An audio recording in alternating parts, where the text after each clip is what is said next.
Good morning, guys. This is Stephen Howard and my dog Yucca. We're in the trailer, staying warm. It is a beautiful day outside in Montana. My daughter Marley. I haven't been able to see my daughter since she was about 3 years old. I want to tell my story today. We'll see how long it takes, and we'll see if I can make it all the way through. So here it goes. They call me Skateboard Steve. I'm originally from Lake Tahoe. I ran away when I was about 13 years old. I heard my parents fighting upstairs and ran away to Yosemite Valley and became a rock climber. I climbed all through my teens and then into my 20s. When I was about 21 or 22, I was going to Sierra College in Rockland, and a guy named Doug Stanley saw me rock climbing at the Rockland Quarry and asked me if I had ever thought about river guiding. We went over and smoked a joint and had a beer, and I watched bloopers of the California Salmon River. And it was crazy watching these rafts drop into big holes and everybody gets spilled out and swim. And I had a lot of questions and I was really excited. And he said, "Why don't you show up here at 5 a.m.? We're going to go up and run Giant Gap, which is the North Fork of the American River." I didn't realize I was going on a Class 5 raft trip my first day. So we hiked down and it was a nice calm pool and everything was chill. But as soon as we got around the corner, there were rapids that were huge and death defying, and there were some strainers and some places where you wouldn't want to get caught in the river. And it was Class 5, so it was really gnarly. I eventually got hired after river guide school by American River Recreation, Don Hill, and started guiding on the American River, just Class 3s. And I really wanted to advance, but Don had had a death on the middle fork of the American, and he wasn't letting any new guides guide anything above Class 3. So I started putting my resume out, and I got picked up by an outfit in Oregon called Noah's Rafting out of Ashland, Oregon. And I started guiding on Class 4 and doing private trips with the guides on Class 5. And we've done Burnt Ranch Gorge, Cal Salmon, a lot of the gnarliest rivers in Northern California during their flood stages.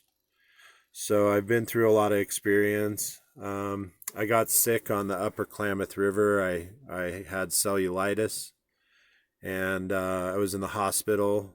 A love interest of mine came and picked me up when I was really sick and took me to Morro Bay, California. I was watching surfers. I was walking down on the beach, and I drove home and grabbed my kayak and came back out thinking that I was going to surf my river kayak in the ocean. And I subsequently got my ass handed to me, dislocated my shoulder, and lost my boat and my paddle forever. The surf was about 20 feet out there, and I didn't realize the force of those waves. Surfers looked like they were handling it just fine. As I was nursing a bloody nose and a dislocated shoulder on the beach, a surfer came up to me and he goes, "Dude, that was gnarly. You know, your takeoff and everything, that you were right in the right place. It looked like the design on your boat, like your boat slid out and you went all the way to the bottom and the whole wave collapsed on you. I'm glad you're okay." I said, "I'm not okay." He goes, "It looks like your boat needs rails." And a light bulb went off. I said, "What's rails?" And he flipped his surfboard over and he showed me that in order to surf a wave, you needed sharper edges on your device. So light bulb went off. I wanted to blend a surfboard and a kayak, which I did. In 1996, I developed the first plastic sit-inside surf kayak, the Alamoc. Bought a $50,000 mold with my partners, and subsequently was winning competitions. I was going all over the West Coast. I had a truck and a sponsor, and many sponsors for paddles and dry suits. And I was able to win first, second, or third in most freestyle competitions where you do a lot of acrobatics, a lot of tricks in the water. So I got well known. I was really cocky and arrogant back then. I was, 20 something years old. I was a river guide. I was a badass. I'd been through all this experience, and I didn't realize that coming from a place of humbleness is much better. So I was arrogant. I was a bit of a womanizer. I would go to competitions, and I eventually was having problems with my marriage. Michelle was a San Luis Obispo County sheriff and worked in the jail. And when she was on the rafting trips with me, we felt like we were very free and happy, and she was herself. When we got back to Morro Bay and we were finally married, and I was trying to build a couple businesses, there was distance between us, and I could tell. I even had a feeling that she might be having an affair with someone at the jail late night, because she worked all night and would come home, and the sex life was going away. So I got divorced, and unfortunately, when I came back from Northern Scotland, a world champion, I was in Paddler and Outside magazine. I was in the grocery store. You could pick up a magazine and look at me. And I came back, and my partners had stolen the mold and sold it to Wilderness Systems, or Confluence, on the East Coast. And Confluence did a Noah's Ark, a Ark of the Covenant with my boat design. They took my mold and they put it on the shelf because my mold was so advanced it would probably outdate anything that currently existed in the market. And I didn't realize at the time, but I was owner of a cutting edge company, and we should have been producing 5 different products when I got back, and using my world champion stature to develop something more like Jackson kayaks today. So I lost everything. I moved home. I moved to my mom's house in San Diego, and I was a bouncer at a bar, a busboy, and a bar back on Friday and Saturday nights. I did a lot of womanizing in San Diego, and I eventually met a love interest in a really bizarre way, and we eventually got married and had a baby girl named Marley, but I'll get to that. But San Diego was rough and tough. I got in a lot of fights. Surfer designed fights. If you ever saw Point Break, I dealt with a bunch of cocky surfers that would basically come into our bar, get drunk, and then start a bunch of problems. And so I got very good at escorting people outside. There was an opportunity for me. The people that owned my surf company I worked for also owned a car dealership, so I became a car dealer. And once I learned how to sell cars, I eventually got a job with Tipton Honda and became a platinum salesman. I was selling 35 cars a month and making about $10,000. So I was living the life in San Diego. I had a lot of friends that were in the drug industry. My buddy Gary, I used to back him up for security because he was a little Jewish guy, Gary Jacobs. And he would run around with a bunch of pounds of marijuana in the back of a dirty Ford Taurus and make thousands of dollars over a weekend. I realized that the surf industry that I was involved in was also involved in the drug industry pretty heavily. It's all gone recreational since then. It's perfectly legal now in California to grow and smoke weed. But I was kind of burnt out on everything. And speaking of burnt out, two things happened. First was 9/11, which was a real shock. And I remember being in my mom's apartment and her freaking out. And then I came out and I saw what was going on. And I've never been so scared for people in my life. Then I moved on, and there was a big fire in San Diego, so I moved out to my father in Las Vegas, and I became a heavy equipment operator. While I was operating heavy equipment one day, I saw some guys that were riding dirt bikes out in the desert. It looked really fun, so I became a dirt bike racer and started buying bikes off of Craigslist, rebuilding them, and then racing them until they blew up. If they didn't blow up, I'd crash them and wreck them, which means in desert racing that you're fucking fast. There's a video on YouTube under Skateboard Steve, SK8BRD Steve. I crashed at 82 miles an hour on a brand new WR450F Yamaha. When that accident happened, something happened to me. I think I might have even died for a minute. But when I came back into my body, got back on my motorcycle and rode to my mechanic's shop, the force of the impact on my body shut me off and turned me back on again. And when I came back on, I felt like I was touched. I felt like everything was super empathic, super clairvoyant, super psychic, that the connection to the universe was like a radio in my ears. And I had a couple subsequent events that happened after that that are ground shaking and life changing. I was in a head-on collision that was not my fault. I was turning left to go home. I was the head of a marijuana dispensary laboratory, so I was making good money. I had a $250,000 house and brand new Jeep.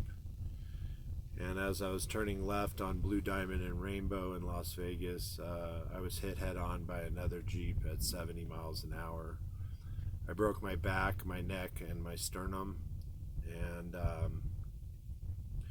I felt like I was drowning inside the car. Police officer came and cut me out of the car, and he said, go ahead and hop out. They're going to have to cut the power because the engine's still running underneath you. I said, underneath me? He says, yeah, you were hit head on and pretty fast. I'm glad you're alive. I had burns all over my forehead and face from the airbag.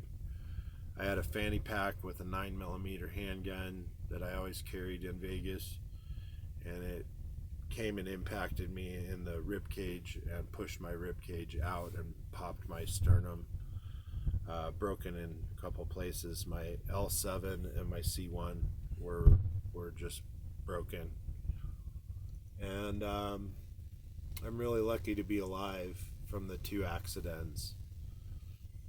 What happened after that was hypervigilant, and I was really super protective. I would wake up at 3 o'clock in the morning and walk the perimeter of my house.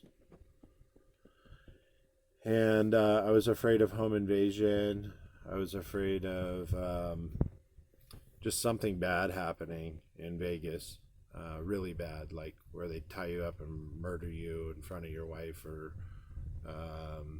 rape her in front of you, or something like that. It had happened in Southern Highlands before, and I lived way out in the corner of the desert. People would burn cars behind my house for insurance purposes, so I was always calling somebody for something, and I was hyper vigilant. We went shopping for my daughter's 3-year birthday at Target. It was June. It was really hot. It was late afternoon. The pavement was cooking. It was probably 112 degrees outside.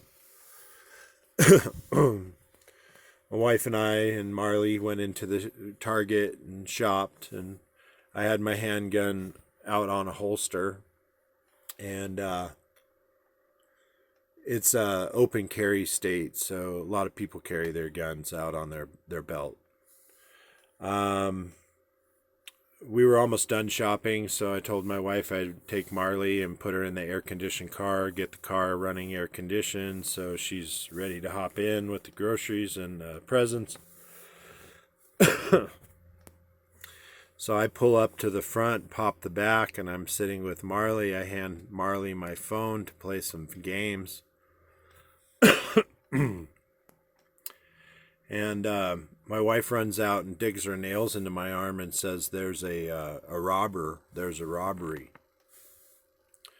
So I said, "Okay, get in the car." I pulled my fanny pack from under the seat where I kept my gun, and I put it on my waist belt. And I walked around the car really quickly, and there were 3 men fighting on the really hot ground, and they were fighting over something. I had a broken neck, broken back, and broken sternum from the car accident, and I was in no shape to fight anybody.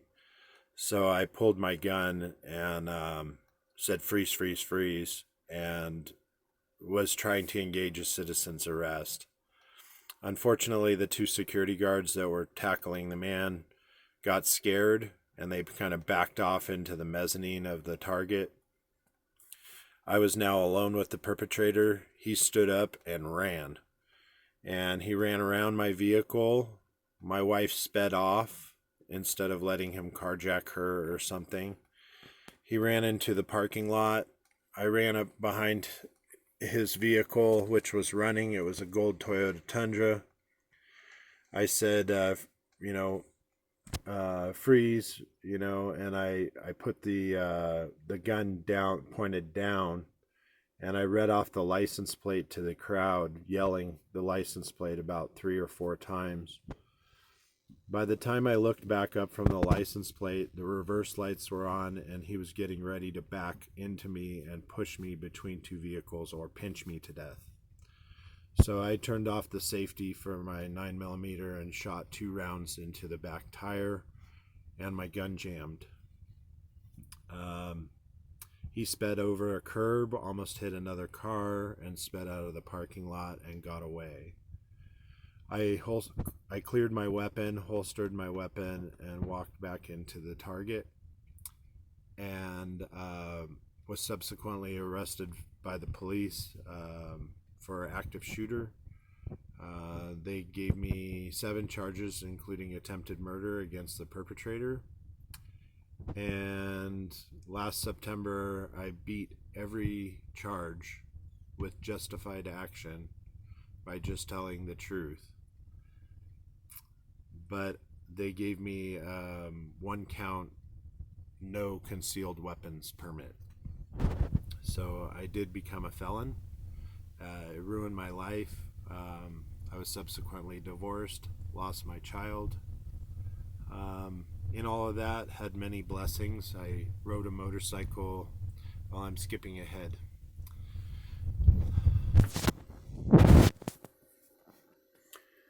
My case was pending.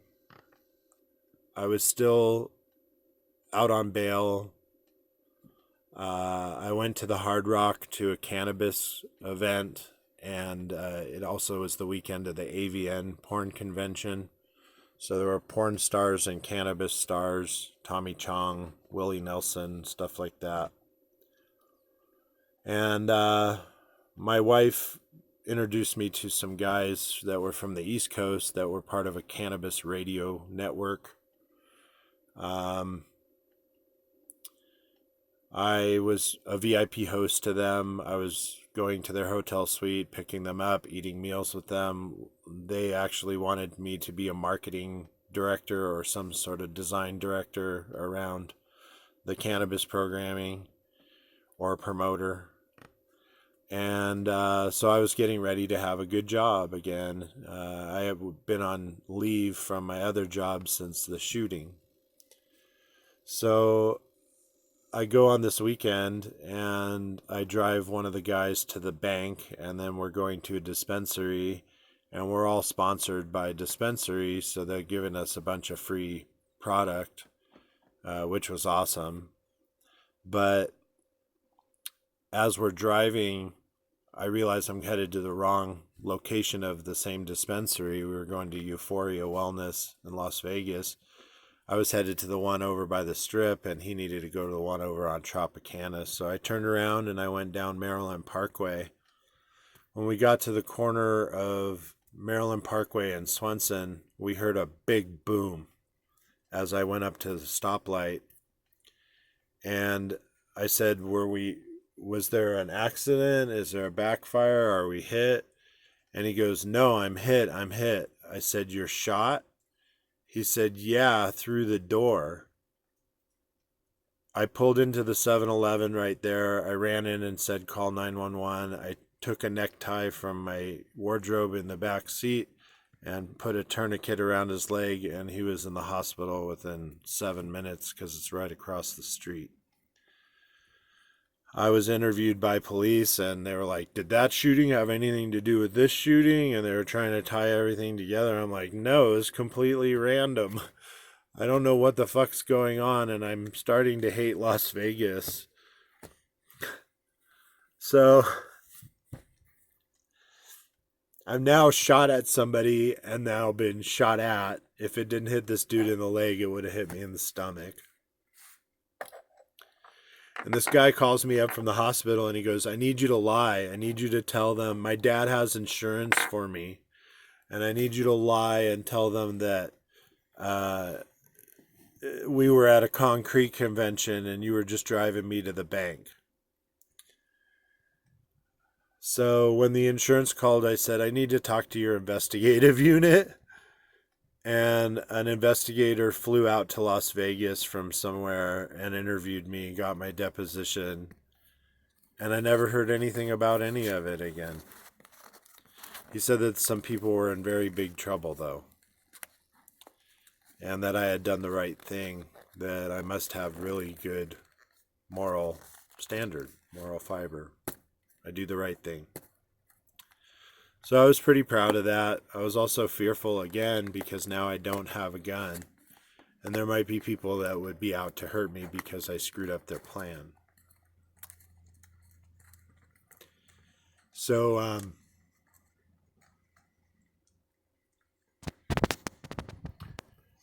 I started to lose everything. My wife moved home. The house was put back up for rent. I gave her the vehicle, and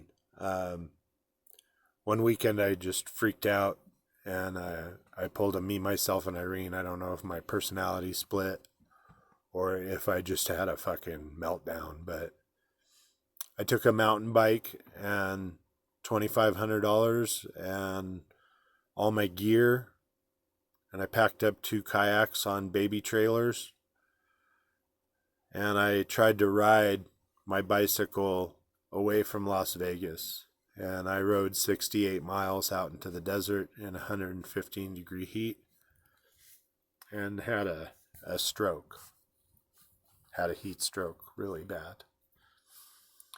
I was picked up by a meth head in a van, given food and water in a trailer.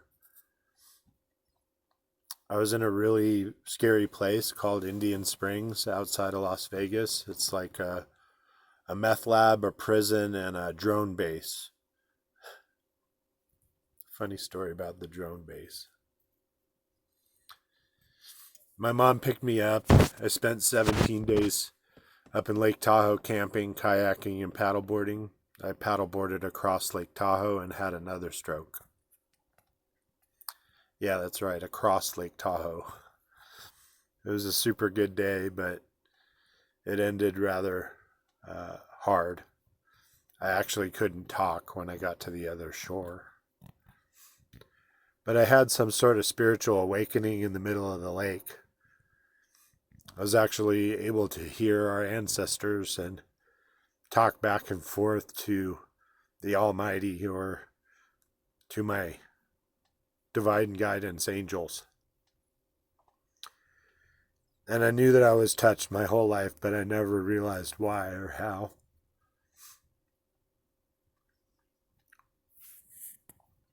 So as I recovered from all of that, I went back to Las Vegas and was facing trial. And the Route 91 shooting with Country Music Festival and Jason Aldean. 58 people were killed. 127 people were wounded. It was machine gun fire at a country music festival. And I called my attorneys. I was like, is this bad for my case? They said, no, it's really good. You're a winner, Steve. You're going to win this. I said, good, because I think I'm going to ride my motorcycle to Montana tomorrow.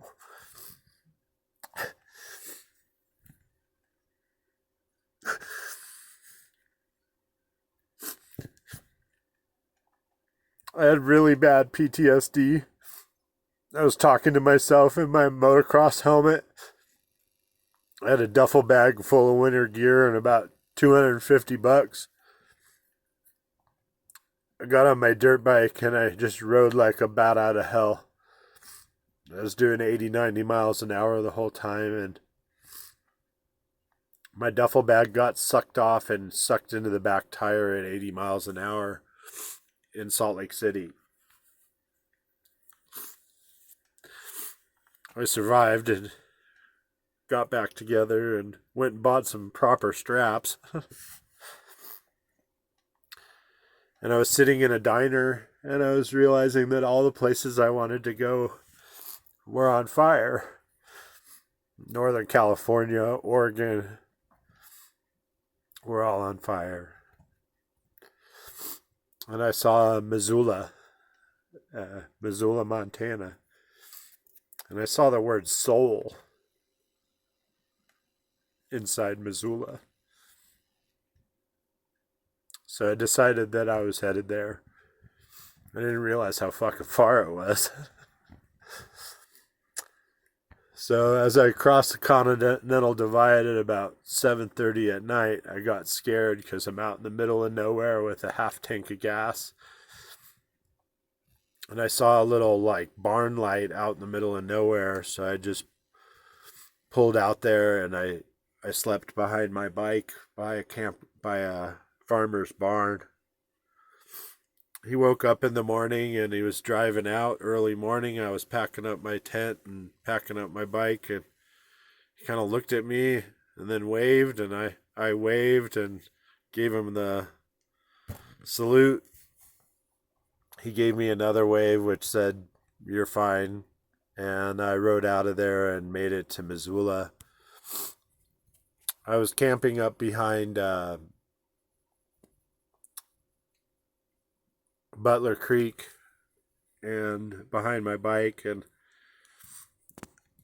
I only had about $60 left. And I could call home and bug for money, but I wasn't trying to do that.